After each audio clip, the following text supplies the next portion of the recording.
Today's guest I met through Clubhouse.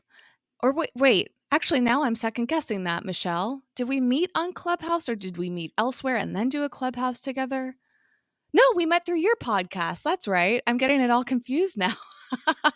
I have started to associate with Clubhouse, but you and I met through your amazing podcast that I was a guest on called Successful Diligence. And we had a conversation when we first met through your pre record interview. And you used this phrase called unapologetically unpolished. And it was an aha moment for me. I suggested that we do a Clubhouse room together.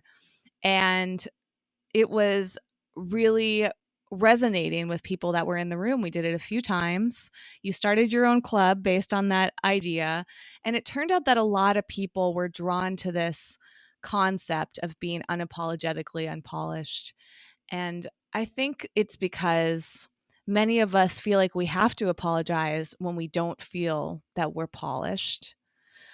Or sometimes we might feel like that pressure to be polished all the time. So we really don't have a choice and even an opportunity to not be unpolished because we're trying too hard to kind of hold ourselves together very frequently.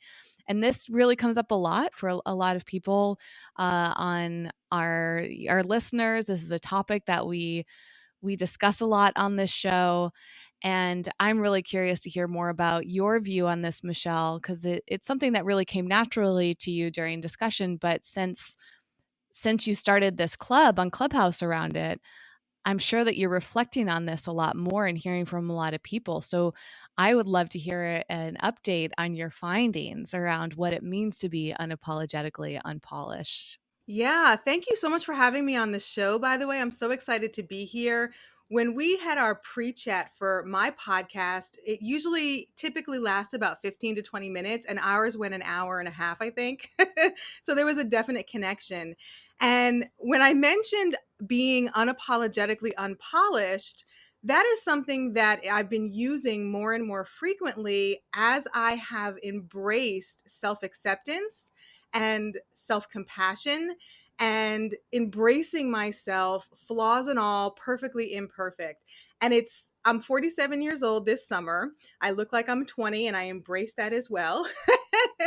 But I've learned that the older I get, the more unapologetic I become about who I am, how I show up in the world, and achieving the purpose and impact that I was born to achieve and to give as a gift to the world. And so it's been received really, really well from people on Clubhouse.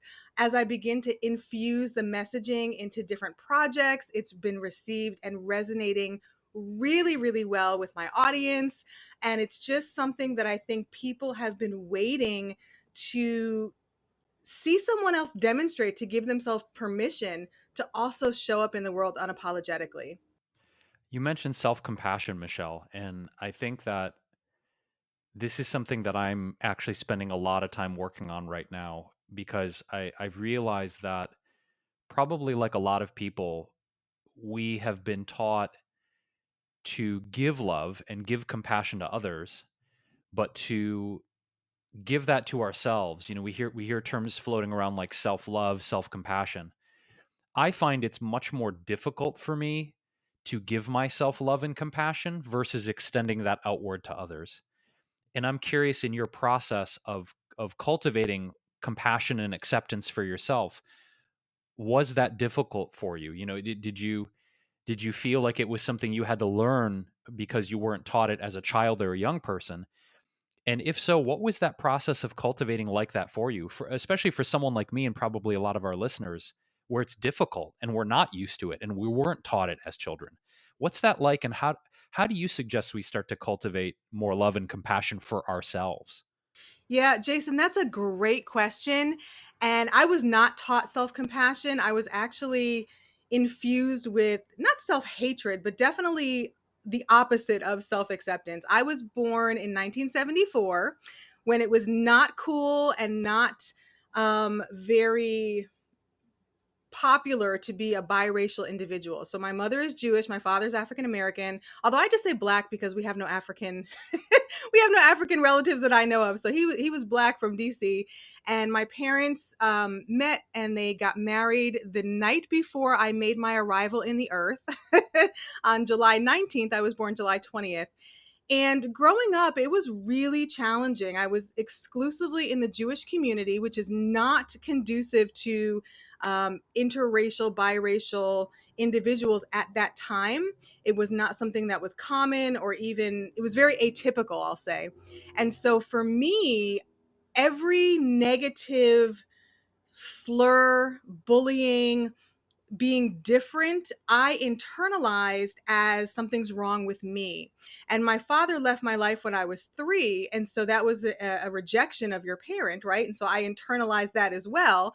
And so I had a really rough time growing up and made some really poor choices in my adolescence that I had to deal with the consequences of. And so I had a very strong dislike of myself because I saw that there was a truth inside of me of who I was, but I was not living that out in the earth. I wasn't demonstrating that.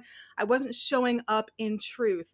And I was angry at myself for that. And so I would beat myself up, and I developed my strong inner self critic, and I was excelling in those negative, maladaptive ways of being. And it wasn't until I really found purpose and I really started to understand the power of paying attention that I began to say, and I'm a person of faith. And so I began to say, if God made all things and everything he said that he made was good, who am I to argue that me, who he also made, is not good? And that conviction said, okay, I'm not perfect, I'm flawed, but I have to accept who I am and learn who that is. And as I began to learn myself and develop gratitude and disconnect from other people's opinions, other people's viewpoints, and really dig into the truth of me, that was when I started to, number one, tell the truth, number two, accept, and then I could begin the journey to self-love and self-compassion. So it's been a journey. I'm still on the journey. And it's not easy. It's a dark and dirty one that you have to just keep walking and have that perseverance and that tenacity and that commitment to keep going even when it doesn't feel good. It's really beautiful, Michelle, and we're so grateful that you speak up with so much confidence because it's so inspiring. And it makes me wonder why so many people struggle with this. Why is this such a, for lack of a better term, universal experience, regardless of how somebody is raised and what their background is, who they are, what they look like, where they come from? All these factors, it seems like most people, I've actually never come across a person that does not struggle with this. And I is it a rite of passage that we face, or are we just not set up to educate people on how to move through this faster? You know, like some people struggle with this their entire lives. Some people I don't even think realize how much of a struggle it is, and it comes out in other ways. That self-hatred leads them to act or behave or think in all of these different ways because maybe they don't even know that it's an option to love themselves. And I think just speaking out about this over and over again is so important, but giving people some of the tools. So what would you say that you found, Michelle, for yourself and also for all of the amazing guests that you have on your podcast? I'm sure that this comes up quite often. What do you think are some of the ways in which people can find that within themselves if they're really struggling with it and they haven't really found a way to love themselves yet? I think it comes down to that people don't always have the language for what they feel. And you're right, it's a universal issue. Men, women, children, adults. My mother, who is 71, is still struggling. My grandfather, who is going to be 101 this summer, still struggles with it. And I think it has to do with a couple different variables. I have a 20-year history of being a clinical social worker in the field of child welfare with the most neglected and abused population, poverty stricken, sexual abuse, death, really the dark side of humanity. And so I think you're right. It's a universal issue, right? And I think that sometimes there's not language for the emotions that we feel and the feelings. And we also, as a society, are so busy that we don't allow ourselves to process, slow down, and then we also don't always accept the truth. I always go back to telling the truth because a lot of people will say this and that and this and that, but they're not being honest with themselves. They're not being honest with others. And confidence comes from acceptance. I was in a room in Clubhouse about speaking and confidence in speaking, and a profound statement came through where this gentleman said, if you are in the room, if you're at the table, you are already accepted. You are already qualified. And therefore, you can have peace and security that you are already there. You don't have to prove yourself. And I think that applies to more than just speaking. I think it applies to just the fact that you made it out of your mother's womb and you were born. You are qualified, valuable, and worthy, period. And a lot of people don't accept that. And society also gives messages that confront that truth, right? And so we forget the truth that we've learned as children before we had language. And then we have to unlearn, to relearn, to then finally live out the purpose and value that we have inside of us. And so I think that telling the truth is phenomenal for freedom of self. And that allows you to then accept, work through, process, do all the things. And that's really the first step of what I work with my clients on. It's the first step of my, personal methodology, is that you got to tell the truth. That's foundational. And once you tell the truth, then you can move to acceptance. Then you can move to all the other steps towards self-compassion, self-love. But you got to tell the truth. And telling the truth is scary. It's not easy. It's messy. But we are equipped and able to handle the truth. So I think that's the first step. My curiosity is, how do we get closer to being clear about what our truth is? Because I feel sometimes that from my experience and also talking to so many friends over the years, is that we sometimes convince ourselves that we want certain things, or that we have specific dreams or aims, or things we want to create or be of service to. But I've found that a lot of those things over the years have been programs or things that other people told me I ought to dream about. Like, this should be your career path. This should be your dream. Go for that, Jason, because you're good at that.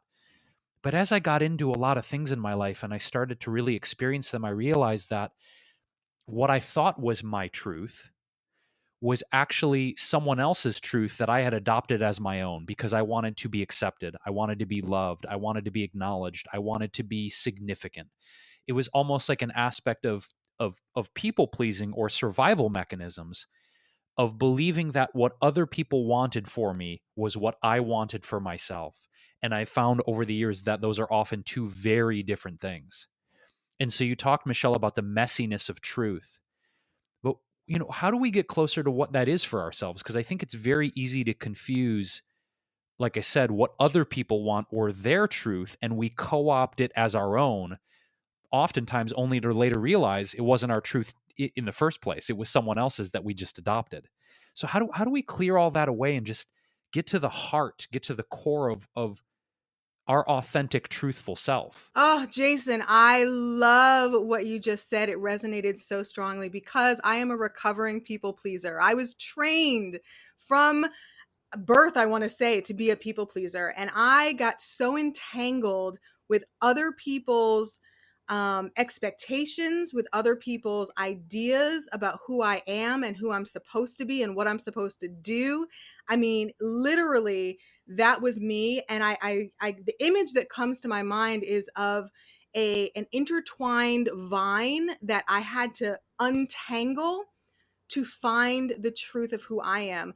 And the only way that I was able to do that, I'll be very honest, it was difficult because I had to disconnect from my mother, who was a foundational relationship. I didn't talk to her for 3 years. I had to disconnect from other friends and family members. I had to go into a season of life that it was just me, my journal, and my mind, which was a very interesting, fascinatingly dark place during that season. And I had to sit with myself, and I had a lot of tears, and I had a lot of lonely nights, which is not easy when you are a people person. And I had to untangle others from myself. And again, that truth telling of this thought is not mine.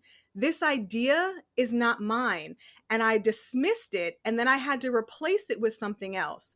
And so and some of the things were good, like I'm good at singing. And my mother had me in, musical theater and had a dream of me going to Broadway because I lived in New York City when I was growing up.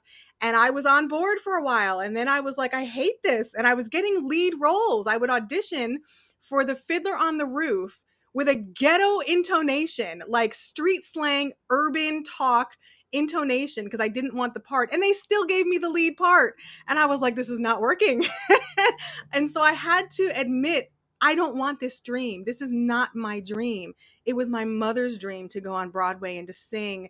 And she, cut a record when she was younger, and I could sing also, but that wasn't for me. And I had to tell the truth that I don't want this. And then it was scary because it was like, what do I want? I am good at this. I am good at that. But what do I really want? And I think for a lot of people, it's scary to admit what you really want, because then you go into, well, can I get it? How do I do that? There's so many other people doing the same thing. And what if I'm not good enough? And all of those sorts of thoughts. And sitting with that and not dismissing it, acknowledging it, telling the truth, but then also acknowledging the courage. I've made it this far. I've been walking my whole life, and I've made it through some really dark times. I can make it through this too. And putting in practical strategies for myself, like a gratitude practice. I was suicidal at one time in my life. And so when I started my gratitude practice, my one thing that I could say I was grateful for, I'm grateful that I'm on this side of the dirt. That was my gratitude practice for months until I could add another thing.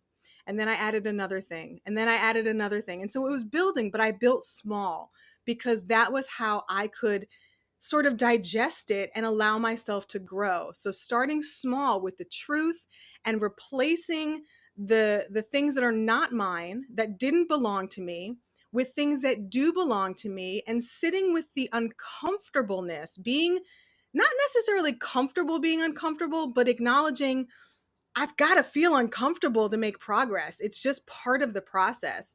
And so that was really how I started my journey with that. My curiosity is, how did your mom react or respond, Michelle, when you made it clear to her that you weren't going to pursue the dream that she had for you? What was that like? And first of all, congratulations on manifesting, the courage of getting clear about your truth, to know that that wasn't your dream. That was a dream that was kind of installed in you by someone else. But when you had that conversation or series of conversations with your mother, how did she take it? How did she treat you? What did that do to the dynamic between her and you? Her and you and her and you? I don't know. What did that do to the dynamic between the two of you? It's funny, Jason. My mother and I have always had a combative relationship. My personality is a lot stronger than hers outwardly. I think because of my father, he was definitely an extrovert and a life of the party. My mother is more of an academic, and I think repressed a lot of who she is. And it wasn't verbal. So when I was going through this process, I was, acting out. I wasn't returning phone calls. I was choosing things that I wanted to do. I was just doing my thing and not consulting her. And her feelings were hurt, and she was sad. And she would also lash out verbally in some negative ways that pissed me off. And so I would just run away and, stay at my boyfriend's house for a week. And It was very, very detrimental and negative because I didn't have the language. I was young. My mother didn't have the emotional skills that maybe she would have helped her handle me and work through that, because she had her own issues she was dealing with. And I was rageful that she was trying to parentify me, which means that she was trying to get me to mother her when I needed her to mother me. So there was a lot of dynamics going on that we probably could have unpacked in therapy if we had uh, gone, but we didn't. And so it was really hard for a lot of years. And she was not happy, didn't understand, was very hurt. And then we didn't talk for a couple of years. And when I reestablished contact, I was very clear about my boundaries and my expectations and what I would and would not tolerate. And it took years for her to accept my new boundaries, and consistency for me, for her to really understand it, and me sitting with feeling horrible that I was hurting my mother, because I knew I was hurting her feelings. I knew she didn't get it. But for my sanity and the priority of my emotional health, I had to stick with my boundaries. I had to stick with the consistency of it and trust the process, that eventually we would make it to the other side, which we did, because we do have a much more loving relationship today because I was able to stick with that process. But it was a really rocky, dirty, hard, messy road. Wow, thank you so much for sharing that, Michelle. I mean, I think a lot of people can relate to that, but it's not something that we hear verbalized very often. I think there's sometimes shame in talking about what our family history is like, what our relationships with our parents are. I feel kind of like it's often a on one end of a spectrum. Either you have a really phenomenal relationship with your parents, or you had an awful relationship with them and you don't talk and you don't feel good about them. But a lot of people fall somewhere else on that spectrum, or maybe they want to bring the spectrum to the other side, which it kind of sounds like you have done, where you were not in that great place, but you were committed to working through it. And that's really inspirational as well, because I think a lot of people are either afraid to do that, they don't have the tools to do that, or it's just like a lot of relationships where your ego gets in the way. It's like, well, why should I do this? Why should I put in the work? I didn't do anything wrong. It's all this person's fault, and this blame state. I see this, of course, in marriages, right? Like one of my friends is going through a tough time with her husband right now, and just like seeing the rage that she's in with the situation. She wants to work through it, but sometimes the rage and the resentment and the frustration, all of those things really get in the way. So you don't fully see the other person. And you might be consciously trying to work through it, but our egos can often block us from that. And I think that comes down to a lot of fear. It's so scary to admit our responsibility. It's so scary to tell somebody how they've hurt us. And then it's also scary to be in that vulnerable place where we don't know how the other person's going to react, because we don't have control over whether or not they're going to do the work too. So there's a lot of bravery in your story, Michelle, and it's really inspiring. Thank you for that. I never thought of it as being brave.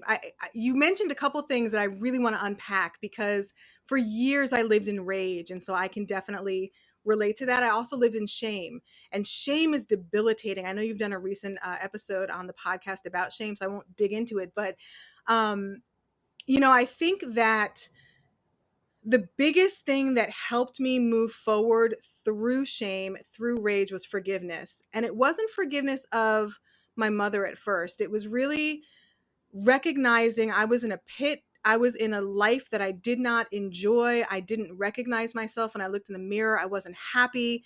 I knew I wanted something different. And I had to be honest with myself about my own flaws and accept them, but also forgive myself for how horrible I treated myself and for what I allowed in my life, and begin to pick up the pieces of that first, and then recognize that, you know what, we're all human.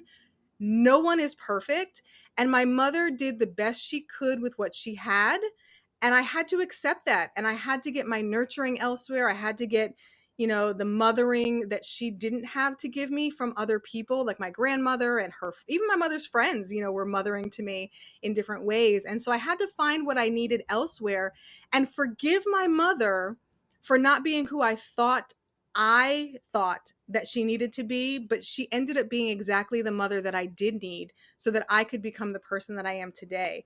And so I'm really grateful for her. She's still alive. So I love that we can still make memories. She still is very disrespectful when she comes to visit with my husband and I, and he has a big issue with her. And we deal with that because she is who she is and we have to adapt. At the same time, establishing those boundaries. And, you mentioned marriage as well. My husband and I will be 15 years married this April. And, 2021 is when we're recording. And I would say for a good 5 years, we talked divorce every other day. We had a very dark period in our marriage until we had a conversation where we told the truth. Going back to the day we got married, when I was offended by something he did and never talked about it, but that seed had grown into bitterness and we had to deal with it. And I had done some things that he had carried on from our early days of marriage. And so until we dealt with the truth, we couldn't get through the shame and the rage. And forgiveness is what really replaces the rage and the shame, and forgiving ourselves first, because you can't give what you don't have. So you have to forgive yourself first, and then you can extend that forgiveness to others. And that's where the peace and the joy and the freedom and the confidence and the empowerment to live your life as you have wanting to be living it comes in. That's when you can really get excited to wake up in the morning and say, yes, I get to live another day of my life. And that's where the joy comes in. It really is through that door of forgiveness. Wow. I love that you are talking about this, Michelle. And Jason, I want to pass this over to you. And you're often very willing to get raw with your experiences. And we haven't really talked about rage that much on our show.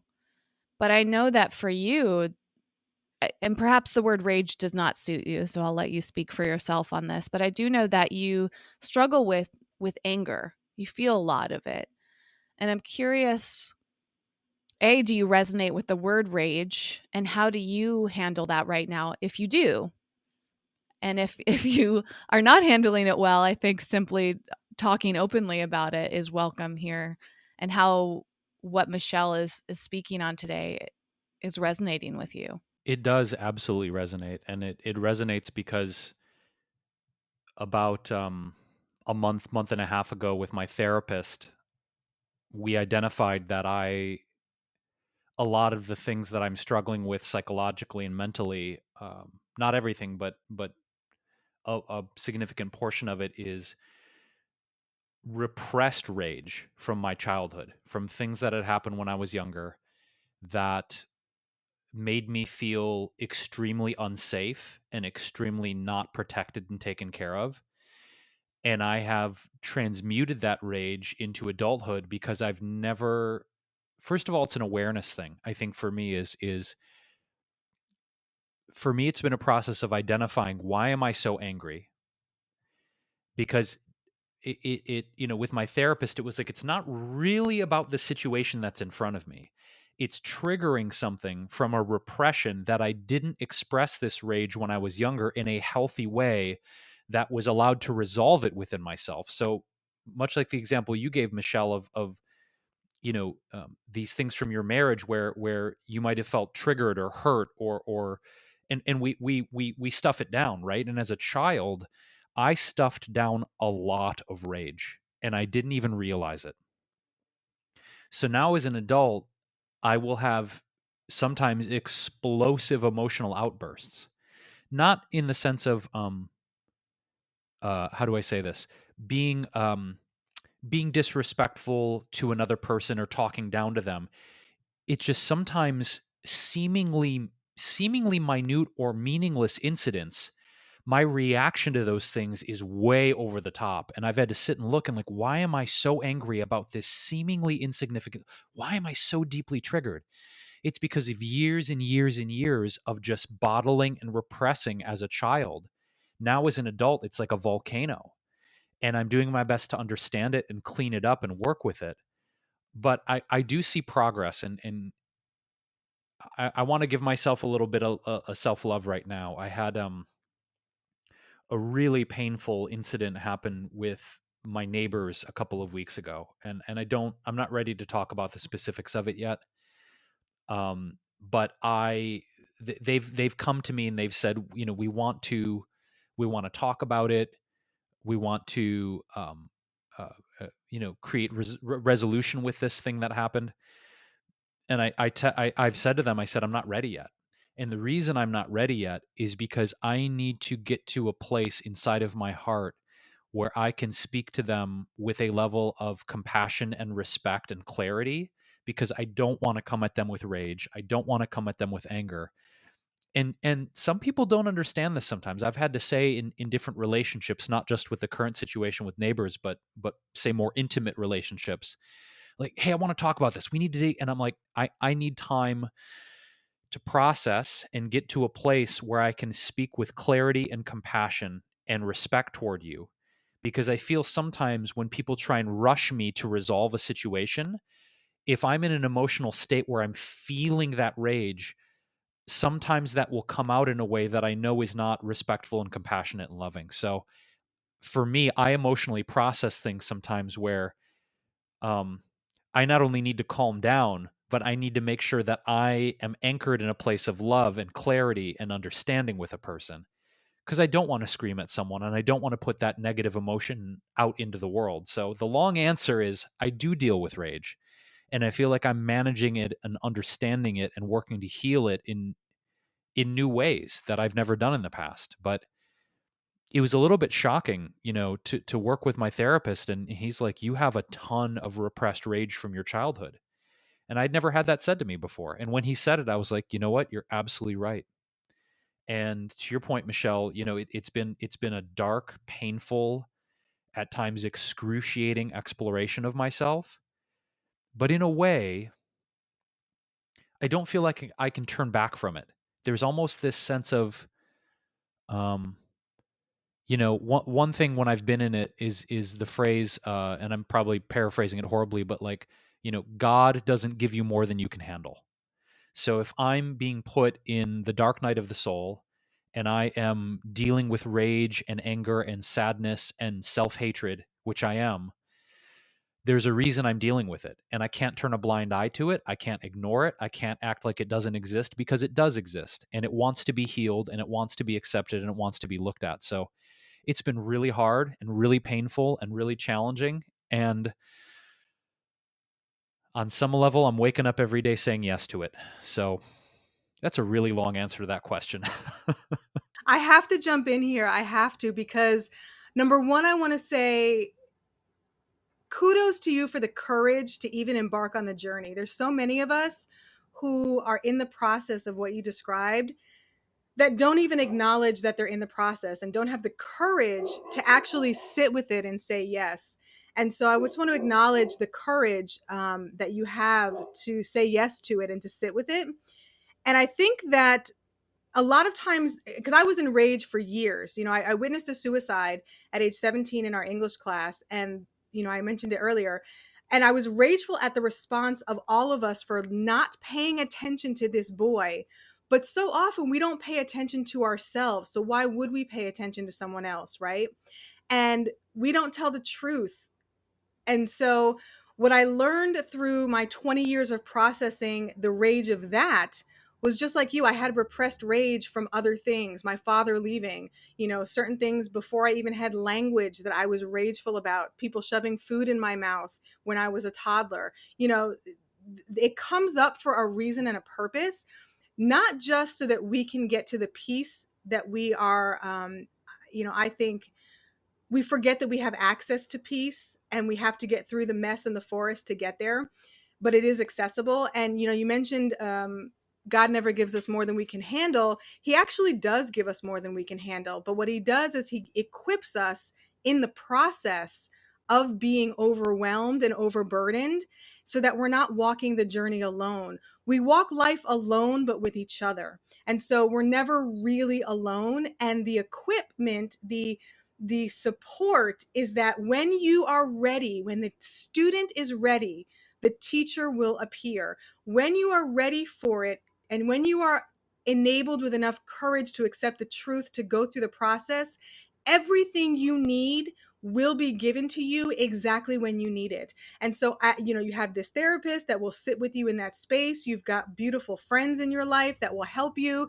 You've got a podcast that helps you process externally and verbally. You've got other strategies and tools and tips that you can use. And it's a beautiful process when we just take a deep breath, accept, express gratitude that we're even on the journey, and we wake up and say, you know what, if I'm waking up and breathing, I have another chance to do this. I can. And our superpower of choice says that every day we can choose, I can. Yeah, that resonates deeply, Michelle. And it's interesting you bring up this idea of overwhelm, and that what we need appears when we need it. Because there's been so many, it's really interesting. This is going to be a slight tangent, but I feel like there's a strange amnesia sometimes that I experience. And I've talked to others about this, where we find ourselves in a really challenging, painful, confusing, difficult moment in life. And sometimes it's almost as if we've forgotten everything we've survived prior to that. The moments before that moment that felt as equally daunting, equally painful, or even more so, that we survived and thrived and found ourselves touched by some level of grace. Truly, in some moments. I mean, there's been moments in my life that I look back and I go, I don't know how I survived that. And the only word is grace in some of those moments, very dire moments, like truly, like in the moment going, I don't know either, physically survive it or emotionally survive it. There's levels to that, of course, but I think it's interesting when we find ourselves in these moments, in the present moment, that it's so easy to forget what we've survived and how resilient we are. But to your point, that in those moments, there's support and unseen forces that somehow come in moments to like save the day. It's almost cinematic in a way. It's almost like it's kind of imprinted in our consciousness, isn't it? I mean, if you look at movies and you look at storytelling and you look at the hero's journey and you look at religion and you look at parables, and there seems to be this theme of, you know, at the darkest moment when all hope seems lost, when the heroes have been defeated and evil is going to win, that something will happen. It's almost like something it's in our cosmology. It's like in our consciousness in a way. I don't know. I lose faith sometimes, and then I'll have my faith restored and I'll lose faith, and I'll have my faith restored and I'll lose faith. And this seems to be like something I go through a lot, where it's like, oh, I am loved and protected and taken care of. And like, I forget that I am. Oh my God. Oh my God. And like, oh, I am loved and taken. Okay. And I forget. And it's almost like this process of remembering and trust and faith, and then the amnesia, and then remembering and amnesia. Do I sound crazy? I think that's the journey of life, is the forgetting, the knowing, the forgetting, the knowing. And that comes from birth. We know everything when we're born, and then we forget everything. We learn, we unlearn, we relearn. And it's all to go back to the same place, right? And part of that we haven't talked about is grief, and the grief that comes along with the letting go of the rage, because it's comfortable and it's a place that we've known and we've befriended it. It is it's hard to let go of a friend, of rage and anger, even maladaptive thoughts and life behaviors, because they're comfortable. We know them. And again, you have to be uncomfortable to grow. But there's grief in that. There is a process of loss and sadness that we also have to tell the truth about. I used to be a very mean, hateful person. I'm very good with words, and I use it as a weapon against people. in my college years. I mean, I would make men cry in the club. And I had to acknowledge I was a horrible person. Forget the reasons why. I was horrible. And I had to let go of that aspect of who I was as I began to heal. But there was a loss because I felt strengthened by that. I felt empowered. I'm strong and, go woman, I can bring you down. And there was an aspect of that I had to tell the truth about, even though it was ugly. It was still a friend. It was still comfortable. And there was a loss when I had to say goodbye to that. And going through the grief process is part of the journey as well. Wow, the way that you articulate that, Michelle, I don't think anyone has said it quite that way.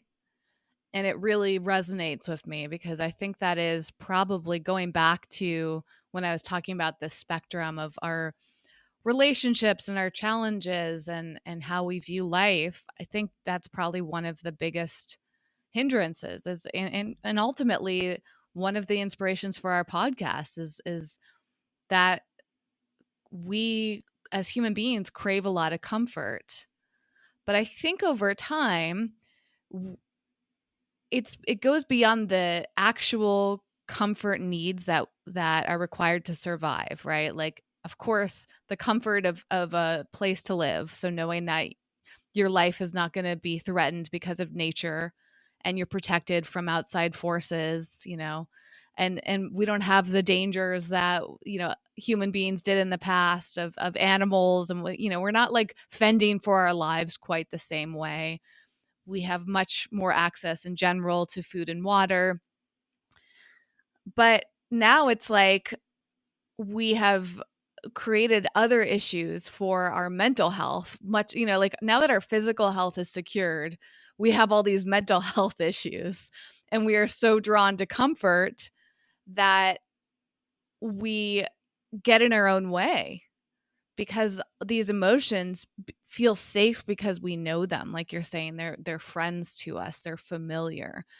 And I'm curious, Jason, going back to what you were exploring with your therapist, if that came up, and almost like the fact that you were surprised at the history of it. We were also talking about kind of this amnesia that we have.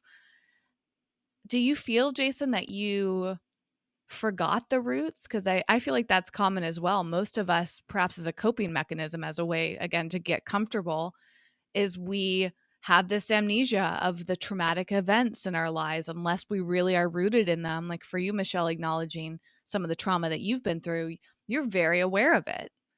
But I feel like as a way of staying comfortable, our brains will create this amnesia and we completely forget where that rage even came from, or that grief came from, or that people pleasing manifested itself from.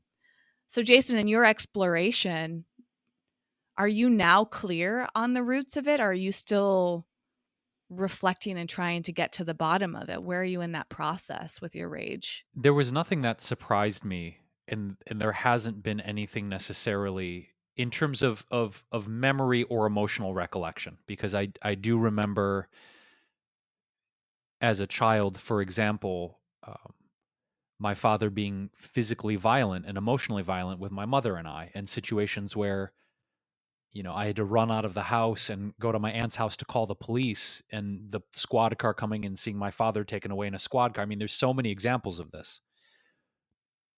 So it's not about repression of memory as much as it is creating the link between, in a moment now as a grown adult man, when I have something that triggers me and I'm rageful, if I can identify the reason that I'm responding with rage is because I feel unsafe, and that I don't that I can't necessarily how do I say this? Protect myself, or there's something in the moment, right, where it's like, okay, I'm angry and I'm rageful because I feel unsafe and this thing feels out of control. If I look back at the seed of where that acute rage response comes from, it may be that as a very young boy, I didn't feel safe and I didn't feel like I had the power to protect myself and my mother against my father, who was violent and addicted and rageful himself, right? And so as this like 5-year-old boy who wanted to, beat my father's ass and protect my mother and protect me. I could not do it. It's you talk about the self-hatred, Michelle. It's the rage toward him, but it's also the rage toward myself, which is misplaced. I mean, what 5-year-old boy can physically take down, you know, a 40-year-old man? I mean, it's not about logic as much as it is that the lack of safety or control or protection in a present moment will go back to the rage I had not processed from that very old thing. And my brain interprets it as the same. You know, here's a present moment situation where I don't feel protected, I don't feel safe. And it reminds me of what I hadn't dealt with the rage I felt toward him and also the rage toward myself. I mean, there's layers to this, right? Because I could identify the forgiveness that I've done around my father, but I feel like the deeper forgiveness, to be honest, is with me. That how could you have done anything else as a little boy? It's okay to be angry at your father for what he did, even though he was doing the best with what he had. Truly, I believe that. But it's almost like the deeper rage is a self-directed rage. And when those moments, present moments come up, it's almost like, well, why can't you overpower this situation? You should be able to take control. You should be able to feel safe. Why don't you feel safe? You're a grown ass man. Why don't you feel safe right now? So it really is on the deepest level, forgiving myself and processing the rage I've directed toward me. And that is the most challenging stuff I've had to do. It's been way easier to forgive my father and forgive other people, to forgive myself and reconcile the rage that I've directed toward me. That's where I'm at right now, and it is hard and painful and very difficult for me to do. Oh, Jason, you just expressed that beautifully. And I honor you for the journey that you're on. What you're talking about, and Whitney, you mentioned Maslow's hierarchy of needs, right? We start with our basic shelter needs, and we ultimately are looking for meaning in our lives, right? But Jason, what you were just mentioning about your process and journey towards forgiveness of self, what you're doing is you are literally biologically retraining your brain, because you have had a pattern of biochemistry that has responded when you feel unsafe and when you have those moments of rage directed inward, right? And so you have to be intentional with your responses once you have that self-awareness, and you're literally retraining your brain and paying attention to those neurotransmitters and those neural pathways that you're creating and strengthening, while you ignore the old patterns, the old neural pathways that then can dry up and be deactivated. So it is a process that takes time. And forgiveness of self is not a one-time deal. Sometimes, for me, years, it was a daily, hourly thing. I would remember to forgive myself in the morning and forget by the afternoon and have to redo it in the evening, and allowing yourself to go through that process. You mentioned grace earlier. Grace is giving yourself permission to not be perfect, giving yourself permission to embark on the journey, allowing yourself to be in whatever state that is, whether you are in a moment of rage and misdirecting it and then being aware of it and saying, wow, that was not useful. Let me find something else to replace it with. Forgive myself for the maladaptive response, but wow, I was able to find a new response. Or even just celebrating that you're aware of it. That's the first step too. And I think that as we reinforce the positive steps that we take, it becomes a little bit easier with the next step. So I just applaud you for the courage and the immense progress that you've already made. And this also ties back into that idea of being unapologetically unpolished, I think, because when you were touching on people pleasing, for example, like a lot of this is trauma that we're reflecting on, Jason, that comes down to survival as well. Like I think as kids, many of us are raised to believe that we have to please our parents to survive. Or somebody else teaches us that. Like you have to please your teachers to get a good grade. And if you get a good grade, then you get to go to the school that you want. And if you go to the school that you want, then you get to get the job that you want. And if you get the job that you want, you have to please your boss so that you'll stay employed. And it's like all of this pleasing to survive. And that can be really frustrating. I know for you, Jason, as being a rebel, it's like, I think you're conflicted sometimes where you may have found, and others too, not just you, of course, but like I don't want to please anyone, I want to please myself. Like, when do I get to please myself? And I think that's why a lot of people are drawn to that, coming back around to that idea, Michelle. It's like a lot of people are just fed up with trying to please others, or a lot of people are fed up with trying to pretend that to be something that they're not, or to always feel like they have to be polished, which is part of it as well. It's like, polished to me is this idea of presenting yourself differently than what you are at your core. But then at the same time, if we call ourselves unpolished, then that's a bit of a judgment too. So I think that's an important thing to address. It's like, what if it's more neutral, where I think it's more about society's perception of what it means to look polished. But what if we're polished just as we are? What if, like, as you were saying, Michelle, like as kids, how we already know so much information, then we unlearn it and we have to relearn it and we keep going back and back to it. Like, as kids, we're often so loved just as we are. And then somehow throughout life, we start feeling like, oh, I have to be more than that. I have to present myself in a certain way because I can't just, as kids, we don't wear makeup, most of us. We usually are not really doing our hair. Like, it's like our parents comb our hair, our caretakers comb our hair, maybe put on some clothes. Some caretakers want us to wear certain clothes to look cute and all of that, but like, it's pretty basic. And yet as adults, it starts to become so complicated. And then it's like we're layering on all of these things that we perceive as being polished. And I would imagine that this phrase of being unapologetic about just who you are at your core really resonates with people who are just exhausted. That's how I feel, at least. Like, it's exhausting to try to be what I think society wants me to be, and recognizing that I don't need to be what other people want me to be to survive. Not anymore, at least. As kids, perhaps, when we talk about parents, some of us feel like if we don't please our parents, if we don't do what our parents say, if we don't act how our parents want us to act, then we'll be rejected by them.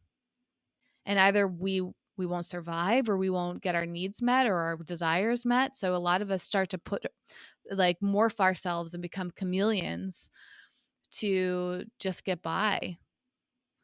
And then that shows up in our relationships, that shows up in our work environments. And at the core, it's like a lot of my burnout, I think, comes back to that. And Jason, I know that sometimes you feel the rage from that as well. So it's been amazing just exploring this from so many angles with you, Michelle, and dive in, just kind of chipping away at what it means to truly be unapologetic about who you are and why that's important. Yeah, I think you hit it on the head with being exhausted. So many of us are so tired of showing up in a place that is not truth. And I go back to truth because when I think of unpolished, for me that means unfinished. And I'm not finished yet. So I will always be unpolished because I'll never be finished. And I am unapologetic about being an unfinished human being. And it was liberating. And I think that's where a lot of my energy comes from too, because I'm not exhausted anymore, because I'm not trying to explain, apologize for who I am. I am me, and I am me. And you can take it or leave it, and I'm okay with that. I'm not for everybody, and that is okay, because I know that there are people that are assigned to my life and people that I'm assigned to their life.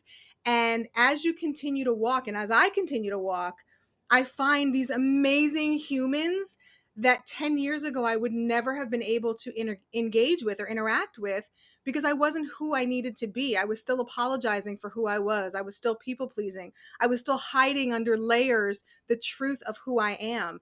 And as I've begun taking off those layers and those clothes and those sweaters, it's summertime now. I need to be in a short sleeve shirt. I used to wear sweatshirts in the summer because I was ashamed of who I was.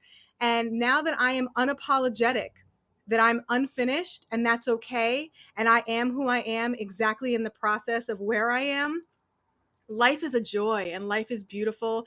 And I've been able to meet amazing humans such as yourself and Jason, and contribute to an amazing podcast such as this, and have conversations that help me grow and become who I am eventually going to be before I leave the earth. So it's just been incredible. I have loved my time on this show. I don't know how much longer we have, but I'm so honored to know both of you. This conversation filled me with such joy. I am just so grateful for my time with you. And I know the connection is not over. And I'm just in such gratitude right now for the conversation and for everything that was said and unsaid as well. Well, Michelle, I want to thank you also for being an example of someone who has survived and been through a lot and continues to do the deep, necessary work on herself, but to do it with joyfulness. Like you radiate an energy of joyfulness and love. And I think that's such a wonderful example for me and also the listener or the watchers, where we can be we can be in the gauntlet of life, so to speak. We can be in the tests that life has given us. But we can also carry a semblance of love and joyfulness while we do it. And I just want to thank you for carrying that energy and being real and being truthful and being yourself, because it's made an impact on me over the course of the last hour. And I know that it's resonated with a lot of our listeners too. So I just want to acknowledge you and thank you for being a source of authenticity and truth, joy and love, and being that, because it's palpable and we can feel it. And for you, dear listener, if you want to get more of Michelle and that wonderful, beautiful energy that she radiates in this world, we will have links to her podcast, her website, everything that you can find her on. You want to find her on Clubhouse? We got you. We're going to put all of these great links to Michelle Perry in the podcast show notes, which you can find at wellevatr.com. That's our website, WELLEVATR.com. Click on the podcast section. It will take you to the entire transcript for this episode with Michelle and have all of the great links where you can find her, stalk her, listen to her, love her up, glean all that beautiful wisdom she has to share. And with that, thanks for getting uncomfortable with us, Michelle. It's been just an absolute joy to have you here, and my heart feels a little bit lighter, honestly, after having this conversation with you. So thank you so much for being here, and thanks for sharing this with both of us and all of our listeners.